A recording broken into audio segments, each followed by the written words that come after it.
Sayyidina Ali tidak menerima. Itulah orang-orang bisa semuanya menjalankan itu. Tidak. Jawab beliau baginda Nabi, Abdul maqultu ana wa nabiyuna min qabli. Utama-utama zikir Nabi sadurunge aku yo. Cerita kanjeng Sayyidina Ali ingin wiridan yang istimewa kepada kanjeng Nabi. Ingin wiridan yang selain daripada yang lain. Pada kanjeng Nabi diparingi wiridan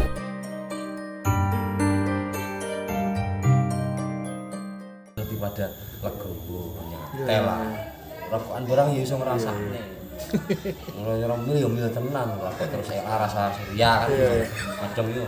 Tapi gini, terkadang ya orang ketika sudah sampai di makom dan level tertentu tidak peduli nih entah itu torikot, entah itu kejawen yang terkadang batin saya agak menolak gitu, keakuannya muncul. Itu talbis. Terus gimana caranya supaya bisa menghilangkan hal-hal seperti itu gitu, dan kadang nggak sadar gitu. Iya. Untuk konsep agar kita terhindar dari talbis hanya gitu. Wala gitu. Nyebute ati tengene. Dicok. Itu konsep yang lain sulit. Karena itu ibadah itu memberikan jalan tengah. Ya, ibadah itu ghoyatul duli ma'al ghoyatul khub. Jadi kita selalu merasa hina. Bersamaan kecintaan kita terhadap Allah. Itu secara totalitas ibadah itu seperti itu. Bisa diterima itu. Selalu merasa hina. Kalau kita merasa mulya dan sering dimuliakan, kayak jangan termasuk itu talbis nih. Enggak. Talbis. Bagaimana kita menjaga diri saya? Ditekani wong, maunah, duwe anugerah Allah berupa bisa iso nulungi wong. Talbis. Harus kita berhati-hati. Karena iblis itu alim loh. Ini luar biasa. Kalau betul wani. Kalau ini jarang mana pengaruhan gitu. Ini tradisi kok. Dan sarung yang murah timbangane celana ya. Aku tuku sarung 100.000 lah celana 500.000 larang elang. Enggak lah aku bal-bal irit. Sarungan lah. Jadi mudah kita muasyarah, kita mudah bergaul. Pernah kejadian lebaran. Teman di sisi sana tindian semira di sisi sini agamis kopian itu mana?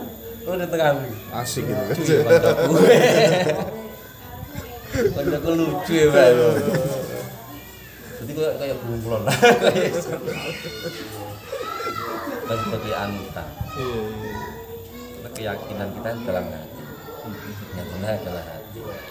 Adalah ketika hati kita sudah bersih, bisa memancar, otomatis kita bisa mengaplikasikan sesuai yang dalam hati. Saya agak geser ke ranah spiritual sedikit Gus. Spiritual Jawa itu terkadang banyak ilusi-ilusi yang menyelimuti, ya kan, dengar suara segala macam. Sementara yang murni yang dia dengar adalah suara dari guru yang sejati, dari rasa sejatinya sendiri gitu kan. Nah, tapi ada juga yang mendapatkan bimbingan dari leluhur-leluhur, eyang-eyang dan lain sebagainya gitu. Nah, panjenengan melihat dan memaknai hal seperti itu bagaimana? Itu saya tidak bisa menilai benar dan tidak. Cuma saya lakukan pada diri saya sendiri. Jadi saya mengantisipasi hal-hal hatif, suara-suara tanpa lupa atau bisikan yang dalam hati. Tentu kalau memang itu roh kudus yang mengatakan, kok awak ini kok anggap itu memberikan ilham langsung Allah. Allah memberikan wahyu pada kanjeng Nabi itu melalui Jibril. Kenapa tidak Allah sendiri? Gitu, memakai wasilah Jibril. Allah itu juga kuasa memberikan sendiri. Pada orang-orang kejawen justru ini tidak menjadi seorang kejawen. Ini perlu diantisipasi. Kalau memang itu benar, alhamdulillah. Yang kita jaga, yang kita raksa adalah ilmu lan waspada. Jangan-jangan kita adalah bisikan kemungkaran. Karena kita nggak tahu itu iblis itu malaikat. dari bentuk jisimnya sendiri juga kita tidak bisa membedakan antara malaikat dan iblis. Kealimannya alim iblis. Iblis Karena itu dia seniornya senior malaikat. para malaikat dari kaum Azazil, termasuk malaikat rohani itu di situ. Nah, untuk mengantisipasi hal itu kita kembali pada konteks asal kejadian kita. Nah itu Allah itu menyiapkan roh. Kenapa Allah tidak menjadikan kun langsung, harus melalui rahim? Itu kebijakan hukumnya Allah, kebijakan alamnya Allah, perputarannya bahwasanya kejadian setiap makhluk likuli sayin sababa tetap memakai sebab terciptanya bumi juga ada teori kok. Gitu. Apa itu? Big Bang. Oh, iya. Tidak kok ujuk-ujuk. Tidak kok langsung ujuk-ujuk. Wah, Allah merintah. Kita umat Kanjeng Nabi, masa awake dhewe kalau Kanjeng Nabi ngalah-ngalah langsung yo wajar lah. Ada memang seorang bisikan dari guru, wejangan dari guru, atau sebelah Sunan Kali, dapat wejangan dari gurunya Mbah Sunan Bonang dan lain sebagainya. Itu wajar. Tapi bukan dari guru sejati. Kalau kita menemukan guru sejati itu sebenarnya kita kembali letak pada diri kita sendiri. Nah, kenapa saya mengatakan kembali pada diri kita sendiri? Itu roh kita yang mengatakan, kebijakan kita. Iya. Ya, gitu. Roh Qudsi tadi. Roh Qudsi tadi. Oke.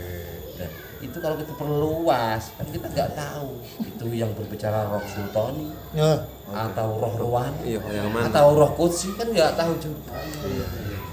Nah, ini kalau istilah meditasi sendiri, pengalaman pribadi saya baca bismillah sebanyak-banyaknya itu dari mbah saya hingga ada perwujudan saya. Wujud nyata. Iya. Ya itu saat itu merinding. Awakmu mirip opo? Tapi welek. Itu kan wis welek hitam gak welek. Berhadapan. Cegirat saya kaget. Dia. Dia langsung kembali pada Allah. Irji ila rabbik, saya kembali pada Allah. Kalau berhentikan bismillah niku. Niki hilang dengan sendiri. Perwujudan. Dan saya tidak berani mengamalkan lagi bismillahirrahmanirrahim.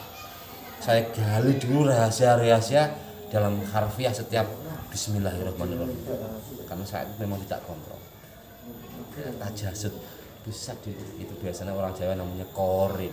Korin adalah kumpulan daripada mawardi, kakak-kawati, hari-hari sampai pancer diri kita sendiri, puser kita ini, puser pancer kita.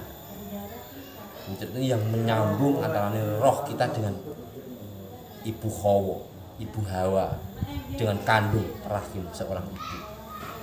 Makanan-makanan yang dikonsumsi oleh ibu kan melalui puser. Ya, namanya pancer. Sedulur papat, kelima pancer kalau istilah tasawuf kejawen, tasawuf Jawi. Sebenarnya ada kaitannya. Iya. Nyambung sebenarnya. Sambung, cuman berbeda bahasa dan berbeda aturan saat itu. Beda ini aja ya, ceputan segala macam gitu ya. Iya. Kalau hati dan batin tuh beda nggak Gus? Berbeda. Bedanya gimana Gus? Batin itu lebih pada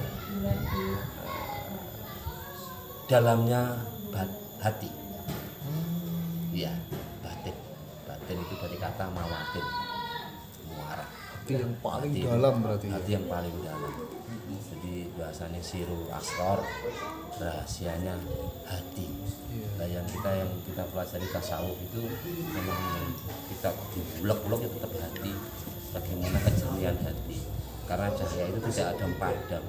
Cahaya qudsi itu tetap akan terpendam ketika hati kita masih kotor, tidak akan bisa memancarkan sinar cahayanya ketika hati ini masih kotor, karena hati adalah suatu mir'ah, suatu kaca. Jadi fungsi dari belajar tasawuf itu andai kata diperas adalah penjernihan hati. Penjernihan hati, betul. Ini sama lo yang ngalim banget. Karena lu pengen takon-takon begitu gitu.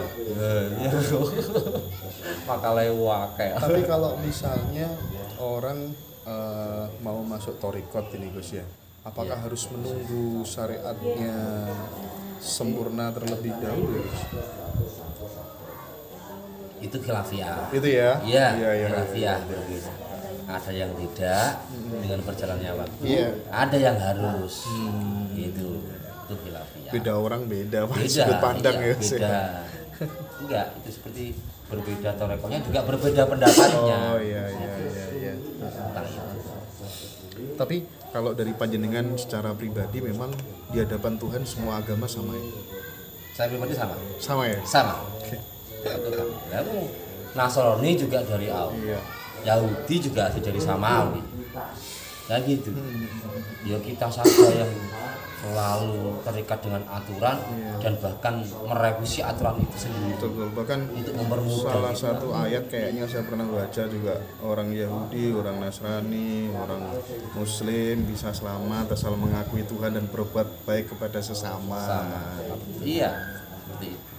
Jadi cuman yang sempurna inad dina indallahil Islam, karena yang mengatakan beliaunya baginda Nabi. Dan Islam itu adalah penyempurna daripada agama-agama sebelumnya. Nah, kenapa disempurnakan? Sebagai bentuk daripada wedarane kalimah la ilaha illallah. Nah, ada suatu cerita. Agama itu kan la ilaha illallah, akidah. Allah hanya di situ tempatnya. Semua tujuan tarekat juga sama. Semua tujuan agama juga tetangga Tuhan. Lah, agama adalah suatu keyakinan. Sedangkan nama suatu agama adalah aturan daripada agama itu sendiri. Berbeda nama agama, berbeda suatu aturan. Kristen, Yahudi, Buddha, Islam itu lebih gurunya teman. Jadi ketika kita meyakini la ilaha illallah, terbukti waktu ada cerita Sayyidina Ali ingin wiridan yang istimewa kepada kanjeng Nabi, ingin wiridan yang selain daripada yang lain. Pada kanjeng Nabi diparingi wiridan la ilaha illallah. Sayyidina Ali tidak menerima. Itulah orang-orang bisa semuanya menjalankan itu. Tidak. Jawab beliau baginda Nabi, Abdul maqultu ana wa nabiyuna min qabli. Utama-utamane zikir Nabi sadurunge aku ya Abdul dzikri la ilaha illallah. Padahal sadurunge kanjeng Nabi ya belum ada Islam. Tapi sudah ada la ilaha illallah lah di situ. Ketika kita mengenal di situ, waduh, enak banget. Konteks Islam itu sendiri kan sebenarnya ada yang menafsirkan ya, agama yang menyelamatkan. Iya, menyelamatkan satu sama lain, tidak mengancam orang lain. Iya, pakai konteks Islam itu al-iltislam, saling memberi keselamatan satu sama lain, bukan mencela, mencaci, menjustis, menghina, dan bahkan merasa dia agama paling suci. Memang agamanya suci, kitanya saja yang belum suci. Saya tidak suci tapi belum suci. Kita berusaha untuk mensucikan, untuk memfitrahkan kembali diri kita masing-masing. Sampai sini saya mulai paham dan bisa mencerna terkait ini barangkali konsep lauhul mahfud. Ya, saya masih butuh penjelasan. Konsep lauhul mahfud itu sebenarnya bagaimana? Apakah kemudian nanti si A nanti begini katanya udah tertulis gitu. Saya termasuk orang yang meyakini bahwa nasib seseorang itu, rezeki seseorang itu, prestasi seseorang itu bukan Tuhan yang menentukan, melainkan manusianya sendiri dengan ikhtiar. Gimana itu? Ada tulisannya. Cuman dalam perjalanan kembali pada tulisan itu Allah memberikan tarbiyah, memberikan pendidikan. Nah, bagi kita menjadi murid, semua hamba itu ada irodah, ada keinginan. Ya toh? Nah, kita naikkan irodah ini, kemudian Allah memberikan suatu murid. Nah, murid itu adalah untuk memahami daripada irodah itu sendiri. Apa toh? Karep ki. Piye toh karepe Allah itu? Padahal itu sudah tertulis di sana. Iya toh? karepe si A dadekne wali, karepe Allah si B dadekne pejabat. Nah ini kita ya nggak tahu. Dalam Mahfud ada, kodok-kodoknya ada. Takdir dalam perjalanan ini adalah suatu takdir, tapi kodoknya Allah tetap dalam Lauh Mahfud itu. Sampean ketemu saya, ini ada kodoknya. Iya. Nah, takdirnya melalui dan Eko, dan bersama-sama. Nah, itu ada Lauh Mahfudnya. Nah di sini dan sampean datang ke sini juga tidak lepas dari takdir. Karena apa? Takdir itu sendiri bisa dikalahkan dengan takdir. Yang merubah takdir itu sendiri adalah takdir itu sendiri. At-takdiru taglibu ala takdir, kata Ibnu Athaillah As-Sakandari. Iya. Yaitu. Oke. Iya. Jadi tarbiyahnya sebagai murid kita diangkat menjadi murid Tuhan, murid Allah, untuk bertarbiyah, untuk menyamakan apa yang menjadi iradah Allah itu sendiri. Karepe Allah, madakne karepe Allah gitu. Nah, diwe takdir niku. Iya. Terkait dengan ini, paham makrifat Syekh Siti Jenar itu sebenarnya apa yang terjadi antara Syekh Siti Jenar dengan Wali Songo? Seolah kan ada perbedaan dikotomi gitu ya. Itu perbedaannya pasti ada ya, ada perbedaan. Cuman yang dipakai itu kan wahdatul wujud, teman dari Kaulah Gusti.